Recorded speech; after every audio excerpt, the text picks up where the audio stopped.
bismillahi raxmaan raxiim waxaan u dhex jirnaa casharadeenii taxanaha su'aalihii shalay limit limit x yielded 3 baa layidhi x square minus 9 over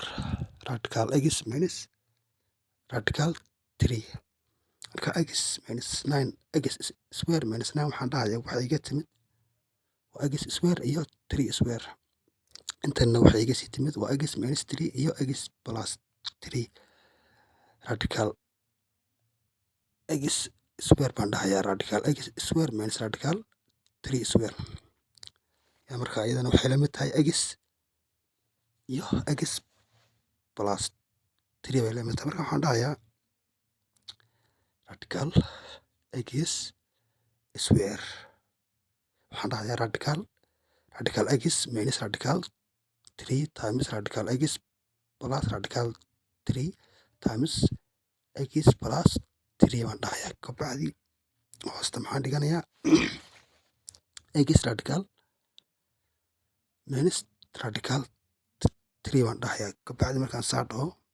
maxaa isla bixi radical x minus 3 iyo radical x minus 3 yaa isla bixi marka intaas isla baxdo waxa ii soo hadhaya meesha waa radical 3 baan marka waxa ii soo hadhaya waa x radical x plus x radical plus radical 3 times x plus 3 baa ii soo hadhay kabacdi x maadaama saddex haysto waxaan leeyahay radical 3 plus radical 3 times radical times 3 plus 3 marka labada radical hadday isku ekaadaan mid baa laga soo qaataa horgolayaashana waa la sugaya marka waxaan dhahayaa waa 2 radical 3 labadana sugaya waa 6 times 6 laba ku dhufo 6 waa 12 marka waxaan dhahayaa 12 radical